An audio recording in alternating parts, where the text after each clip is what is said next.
poppin', y'all? It's your boy K, and we're back with another one. You know how I do. Konversation with K Season 2 is such an amazing journey. I'm so honored. Thank you to everybody from Relax Girl to my girl Amber, and now to the woman that I am going to interview today, Yoshi.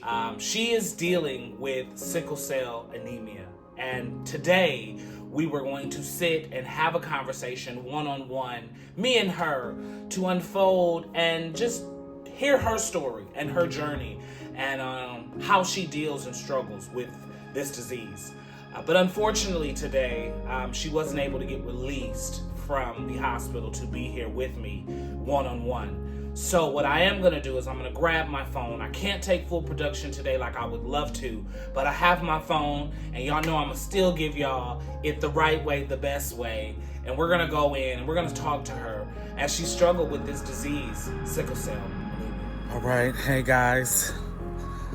I just got here. We are here at Highland Hospital in Oakland, California, for those that don't know, but we are out of California. So we are here at Highland Hospital, where I'm getting ready to go in and do my interview with Yoshi. Like I said, I just got the phone. Not too much else is going to be added to production-wise, except for just this phone. But we're going to make this give y'all what it give y'all.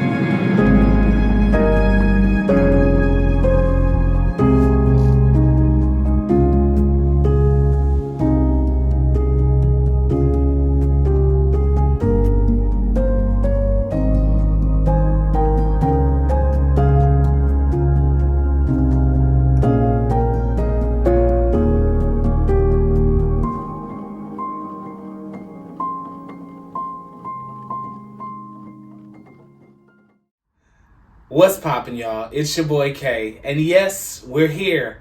As I told you, this interview will be a little bit different than what my normal are, but I'm so honored that she brought me into her safe place, as well as all of you guys that are watching and viewing today. This is just another part of the journey and the story today as I interview my special guest that is joining me as she tells us her story of sickle cell anemia. Today I welcome, to some of you, you may have seen her face with me on Late Night Conversations with Kay and the crew. But for those that have not caught that yet, make sure you go catch those videos because they fire. She's here on a more one-on-one intimate setting as we break down the journey that she has endured in dealing with this disease. Ladies and gentlemen, welcome my special guest, Yoshi. Hi, guys. Yes, she's here. I'm here. Yoshi, first, thank you so much for just welcoming me into a safe place, into your vulnerable place. Oh, yes. Your vulnerable place. I mean, I don't think this, when we were talking and over the phone, I was like, are you sure? Are you going to be up to it? You know, I was like, I know this is in the hospital. I mean, I know that's a lot already. Yeah. How long have you been in here, love? About 2 weeks now. 2 weeks. Yeah. What triggered this visit? I think it was a little bit of everything. Between just stress. There's a lot going on in my personal life, and then the weather changing so drastically. I'm like, it wants to get cold, and then it wants to get hot, and then it wants to get cold again. My body doesn't really take too well to that. Yeah. And then I think the icing on the cake was I was having issues with my medication. Okay. And I wasn't able to get the medication that I take on a daily basis to kind of help with pain management. Yeah. They didn't have it. They told me that my meds are ready. Went to go get it. Oh, they're not ready. Oh, well, we don't have it. So I'm just like, Wow. So it was just like a week-long process of constantly going in and out of the ER, and it just got to the point where I was like, yeah, I have to not be that person and just say, fuck it, go. Yeah. You gotta go in. You gotta do what you gotta do, especially when the medicine is not there or available. Yeah. You can't play with it. Yeah. Yeah, so take me back. I know we kind of jumped in, but I want to go back to the beginning when this started. How old were you when you found out that you were dealing with sickle cell anemia?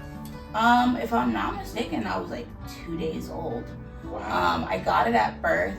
Normally with sickle cell, your parents are the carriers of it. So for me, my dad had the disease, and then my mom had the trait.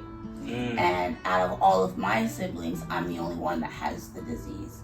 And then my sister below me has the trait, but it doesn't really affect her. So I'm the only one that's actually affected by it. So when you speak of some of these moments of her having to grow up fast, what was it that you were going through? What were some of the things that she had to see? I mean, I know some people call different things, but was there flare-ups, or I've heard different interviews, bad body joint ache pains and headaches and yellow eyes, and you spoke of skinniness. I've heard of all those traits. So what were some of the things that, if you can remember, that your sister witnessed that, what we would call now, at that time we weren't looking at, but traumatizing, like you said, that forced her to be your protector to grow up? In order to break that down, you kind of have to break down what sickle cell is to begin with. Okay. And sickle cell, what it generally is your red blood cells, for example, they're circular and they're oxidized, and they're going through your body just like normally. For sickle cell patients, our red blood cells are deformed, and what we call sickle, sometimes right out of the bone marrow. So just as they're being made, they could sickle immediately, or they could sickle down the road. And imagine like icicles or needles kind of going through a skinny tube, and just it causes pain in your body. So I had to deal with that a lot, and having what we call crisis or flare-ups differed from sickle cell patient to sickle cell patient. Yeah. For me, I'm SC, which is a more milder case of sickle cell. And then you have SS, which is a more severe type of sickle cell. And then you have hypothalassemia, which is a completely different type of sickle cell. And that you see more in the Latino community than you would see in the African American community. We deal with sickle cell, like SS, SC, things like that. The Latino community is more hypothalassemia. My siblings didn't really know how to handle it, at that time either, because we're all kids. At the beginning, it's me and my twin sister, and I feel bad sometimes even talking about what I went through without mentioning what she went through, because it's like she had to take on a role at a young age and being my protector, and everyone kind of put that label on you, like you're weak or you're fragile, or you need to make sure that she's good. And I feel like she had to grow up at a young age, grow up really fast, and it wasn't always fun. It wasn't always the greatest thing to have to deal with. But I had to learn how to be okay. I would be terrified of telling my teachers that I had sickle cell. Do you have a memory of a moment that was triggering? Like going through it, if you could take me down a road of having an episode or having a crisis or having a flare-up. Do you have one? The first time, I think there's actually two that really, it sticks with me to this day. Because my mom used to always tell me, like, you weren't even supposed to make it to 6, or even to 18 or to 20. Like, the fact that you're now 30, it's a blessing in disguise. Absolutely. And I remember I want to say I was like first grade, so I was like 5-6 years old, and I passed out in school, and I woke up in the hospital. I didn't really know what happened. I'm like connected to all these tubes and stuff, and then my mom, my grandmother, who was our guardian, she was just kind of sitting there, and I'm just like, what happened? Like, what's going on? Like, as a 6-year-old, like, it's scary. Yeah. And I guess what had happened was my blood count had dropped while I was in school, and I blacked out. And I guess I was in a coma for a little bit, and they had to give me a blood transfusion. Now, like I said, back in the day, my mom didn't know. Well, I call my grandmother Mom. Okay. So that's who I'm referring to, Okay. just in case. Okay. My mom didn't know any of this. Like, she was new to this. So she at first was very off put by it. Like, what do you mean blood transfusion? Like, I don't want you doing that to my kid. Like, no.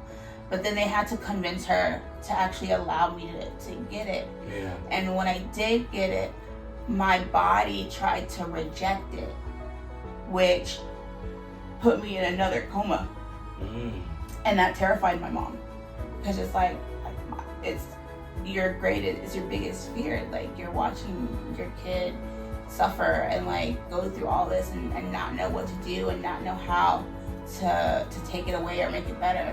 Yeah. And at that point, she was very adamant. Like, no, I don't want you. Nothing else. I don't want to hear it. Don't talk to me about it. Yeah, like, we're not doing it. Yeah, because it scared her. It did, yeah. I get that. I understand that. Having something that down the line I end up having to get a lot of, having that be my first experience of like, your body didn't want that. Like, get that out of here. It's traumatizing. So I kind of stayed clear of it myself. But then growing up, I realized that that's also a symptom that happens when you have sickle cell, is your blood count goes down. It fluctuates really badly. And it's because your spleen is like a sponge. And it filters blood through your system. And because our blood cells are deformed, it's like you're taking freaking razors and pushing it through a sponge. You're gonna get it all ripped up and battered, and it's gonna look crazy.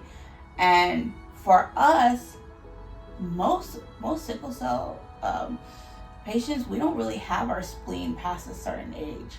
They always talk to us, like, I want to say I was 18 when they asked me if I wanted to get my spleen removed, because that also was a cause of a lot of our crisis. Is our spleen is sopping up all that blood in our system because it cannot get through, which is making our blood count drop. Wow. So that puts us in the danger zone as well. Yeah, only think, what are some of the risks of losing or getting your spleen removed? How does life function after that, if that was an option?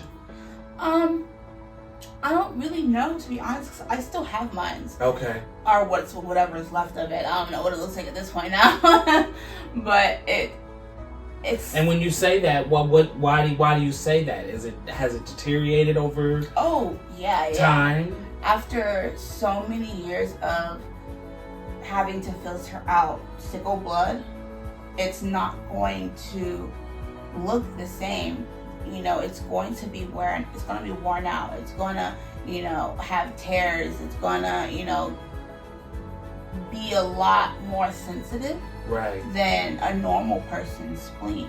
It's like when you have your liver and you're someone who's drinking versus someone who isn't drinking. After a time, your liver is filtering all that alcohol. After so long, it's going to be harder and more difficult to filter out until it can't filter it out anymore. That's the same thing that's happening with our spleen. It's like it's filtering this sickle blood, and it's not like all smooth sailing. Yeah, because that's doing a lot of work. Yes. And for viewers that don't know where the spleen is, do you mind explaining on the human body where our spleen is? Yeah. So, do you want to stand up real quick? Yeah, I got it. I think it would be easier to do it on you. Where should I turn? You can face this camera here. Okay. So usually when they check our spleen, they're checking right under here, kind of where the diaphragm is. And they'll ask it, they'll say it's kind of right under the rib. Okay. Yeah, it's kind of right under the rib where that diaphragm is. Okay. Is where your spleen is. All right, you guys. So let's wrap this up. We're almost to the end. I thank you again, Yoshi, for opening up and telling us the beginning. In any disease that anyone goes through, you need a support system. Yeah. I know that if you don't have that, it could be a lonely journey. Listening to you speak about it in the beginning, that I think you said mom had trade and dad had the actual disease. Okay.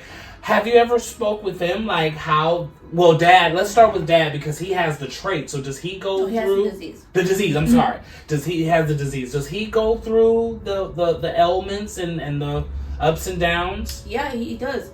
I grew up without my mom and my dad. Okay. So I was raised by my grandmother. Okay. So when we were figuring out sickle cell, we had to figure it out together.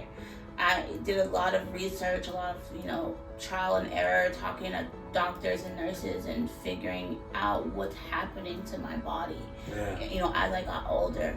I didn't have my dad that I could just go to and be like, why is this happening? Like, is it happening to you? How can I make it better? Like, we just had to figure it out how we figured it out. And, every family isn't, perfect. Yeah. Our dynamic when it came to, my disability was both hot and cold.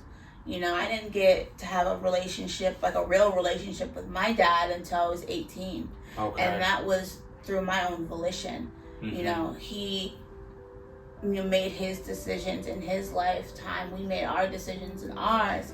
And that separated us for a long time. And we couldn't really connect with our father, especially me. And that's something that I severely wanted, was someone who I can ask questions to and get insight on and feel heard and feel seen and feel supported. And not feel like I'm a burden to my family or my my partners or my friends, or I'm the Debbie Downer. Like, everyone's having fun and then Yoshi gets sick and everyone has to, the dynamics have to change. And that really put me in a very depressing state. And I still deal with that to this day. Like, that's never an easy thing to deal with, especially being disabled. But sorry to cut you off. I don't want to assume, but is it the same way kind of with biological mom? So my biological mom, she never really had any symptoms like that with sickle cell. I honestly don't even know if she dealt with sickle cell in the ways that I dealt with them, or if there was even a conversation that was had between my mom and my grandma, who's her mother, on what to do, what not to do. Because as sickle cell patients, as you get older and you start having partners and doing all that stuff, the doctor tells you, you think your parents are coming up to you and giving you the birds and the bees. It's the doctors and the nurses that are okay, if you guys are getting to that age where you guys are going to be sexually active and you're going to get older and get married and want to have kids, you guys need to steer clear of this, and this. We were always told, don't have kids with someone who has sickle cell, because you're going to pass that on to your child. And that terrified me. I was told my whole life I couldn't have kids. And then when I did get pregnant, it terrified me. And in the same sense, it was it felt kind of like a miracle. Shit, I'm gonna be a mom. I never thought about that. And my mom was terrified. In which I get it. You know, and it affected me physically. And my dad, you know, he was there with me through some of that. And not physically, because at the time I was living in Southern California. But I was able to call him and, you know, talk to him about it, and him give me pointers and, you know, tell me his experience. Like, he had a brother who had sickle cell that passed away, and he was like, I think his 40s, like early 40s, you know. So people back in the day, like, sickle cell, you didn't make it to a certain age, you know. Wow. It wasn't like you guys are gonna suffer, but you'll suffer till you're 80, you know. It'll be crazy. It'll take it's crazy. Yeah. I mean, medicine has and hospitals and doctors and all that has developed so much in time, which we are so grateful for. I did hear you just briefly kind of touch pregnancy. So did your child, they're the trait, or do they have a trait, or do they have the disease? So she had the trait. Okay. That's the first thing that we went and got tested for. Absolutely. And because her father is Mexican, they had to test him for a different strain of sickle cell, which is the beta thalassemia that I explained earlier. Right. And the fun part about about that bad boy is if he had it, then Zany would have came out with the severe strain of sickle cell, which is SS. Oh my goodness. Which is a whole nother demon in itself. And that's where you get the strokes, the seizures, the, you know, the in and out of pain, like on constant medication. And I didn't want that for her. Absolutely. I mean, who would want that? I mean, I can imagine your mom, grandma, because I know that bond.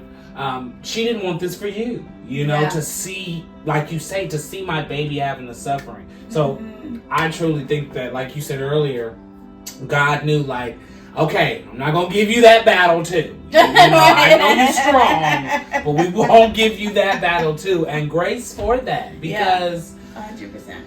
It's a walk that you have had to endure for 30 years with this. I don't, sitting here today and being downloaded with all of this, I wouldn't wish this on my worst enemy. I mean, you know, because this is something that I never knew. Like, you never see the effects of a sickle cell patient and warrior, I love to call you guys now, because you guys are really, in the face of it, so strong. But it's not really a disease that can show attributes. It's all really inner. I mean, from the blood cells to the pain to everything. I mean, you start to show the outer when the pain is in, but like with most disease, you know, you'll see hives, or you'll see the bumps, or your face, or it'll do, you know, outer things to you.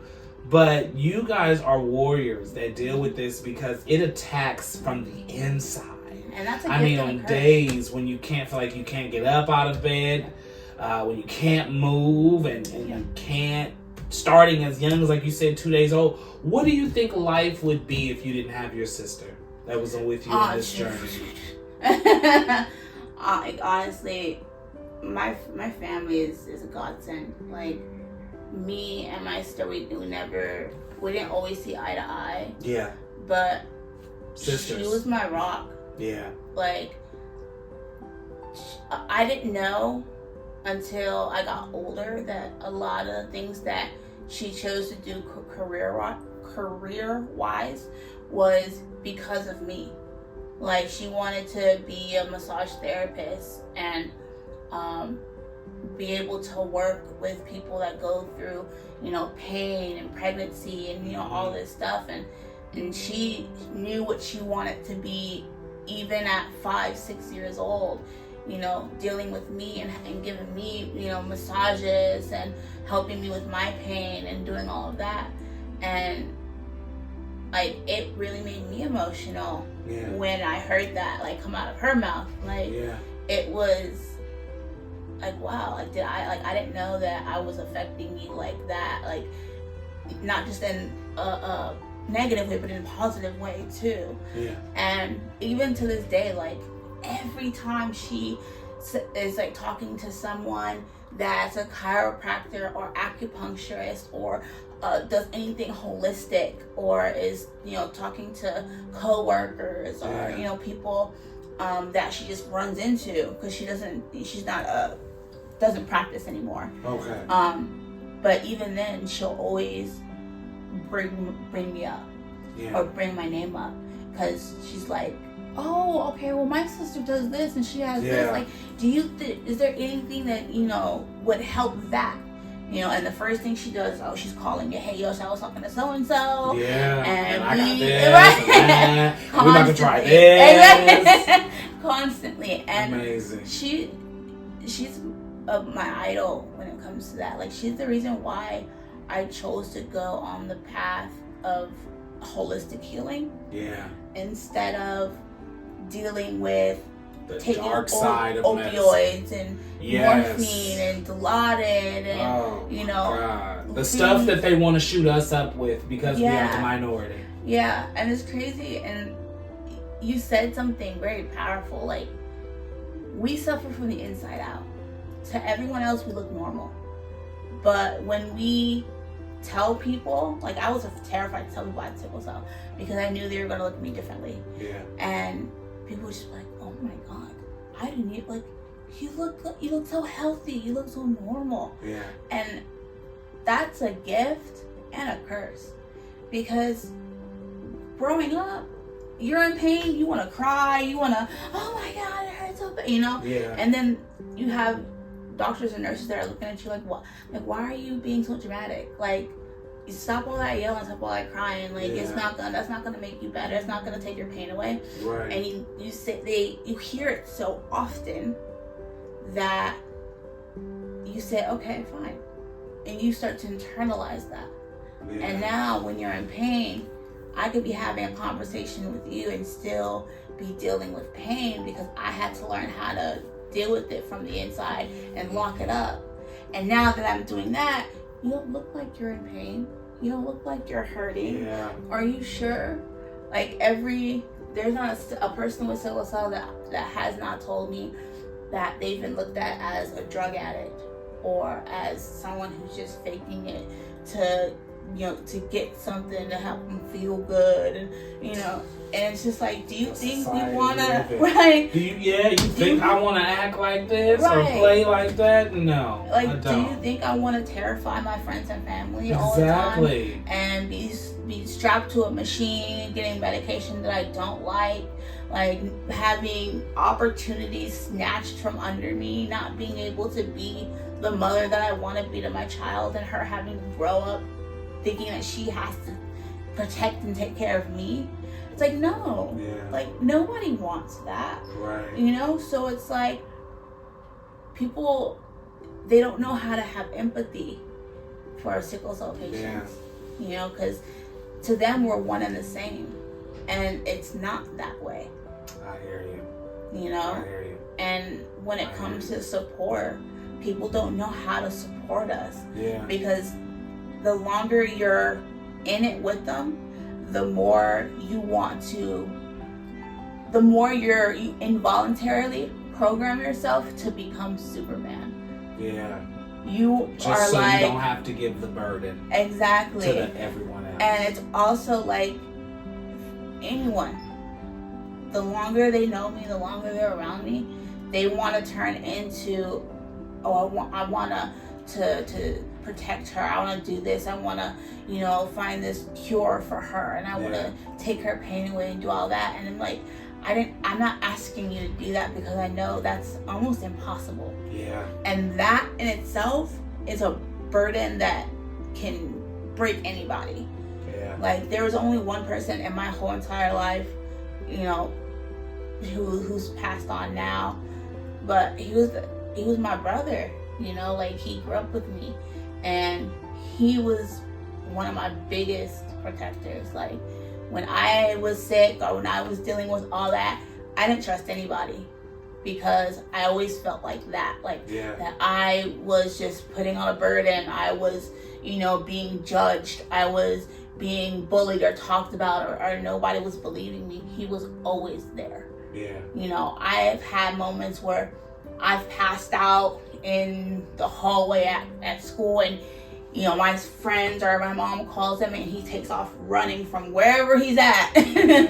And he's there. He's picking me up. He's taking me to the car. He's right there with me at the hospital, like not leaving my side. Like he was that person that never judged me, that never, made me feel like I was weak, or made me feel like I wasn't normal, or like I was this fragile vase. He was one of the only people in my life besides my siblings who did that. And it breaks my heart that he couldn't be that strong for himself, because he passed away by suicide. And it's still, I still get emotional about it, but like he taught me how to be strong. He taught me to not allow your circumstance to define who you are. And he wouldn't allow anyone within a 3 feet radius disturb you. Like, that's my sister. That's amazing. You don't look at her the wrong way. You don't breathe in her direction. If I hear that you even doing whatever you doing 100 feet away, I'm coming to take care of you. It's a wrap. About that one. That's amazing. You need that kind of support. And just know that even though he's not here, he's here. Oh, all the time. Every step of the way. Oh, all the time. He's here. I have one more question, and it's not really so much a question. This is just kind of how I want to end this. If there was a young child, a young individual, whether they're young or old, that are afraid to open up or deal with this situation, or just feel like they are alone or the black sheep, what is some type of message that you can give them of hope to just keep on going based on, your journey? I think the one thing I would say is you don't have to impress anyone. Like, you're not here to show anyone who you are. You're not here to prove anyone wrong, or to make people think that you're normal or you're this person. Like, at the end of the day, what you have does not define who you are as a person. Your disability or your quirk or your whatever does not define who you are. It's the choices that you make. It's the people that you surround yourself with. It's the people that you consider family. It's the things that you love and that make you happy, that make you want to get out of bed. Those are the things that matter. Everything else is for the birds. At the end of the day, if you have small things that are what I like to call little victories in your life that make you happy, that put a smile on your face, no one else has to like it. Absolutely. No one else has to. You ain't got to prove nothing to nobody at the end of the day. I'm thankful for all the people that came into my life, whether it was for a short second or for a millennial. Haters as well. Like, I want to thank the people who broke me multiple times. Who pushed me almost off a cliff, mentally and physically and emotionally. Like, all the people who said I couldn't do it, said I wasn't going to do it, I wasn't going to be it, I wasn't going to go nowhere. I want to thank them as well, because that showed me that I'm more capable than I even thought I was. To do the unthinkable. Amen to that. Amen to that. And my partner and my daughter. Absolutely, yes. Oh, yes. Yes. Yes. Definitely. My daughter is my rock. Yes. And to be only 9 years old, she has seen and dealt with so much when it came to her mommy and sickle cell. And no one has inspired me as much as that little girl has inspired me. And she is one of my heroes. Yeah. You know, and I love her to death. To everyone that is out there that fight with this disease, know this, and I heard you say this. You have the disease. The disease does not have you. So take that ownership. Walk through every day with your head held high, because God has decided that He said that there's going to see fit for you to see another day. Yoshi, keep shining. Keep being a bright light that you are. Continue to push down those walls of all those walls of things that people told you could not do. Start to karate chop them things down and go through them and bring awareness to this, because He chose you. He chose you. And so I love you. I thank you for this. And yeah, it's another one for the books. Conversation with Kay and Yoshi. Hi, guys. I will see you guys later. Oh, I enjoyed that. Yes, I did too.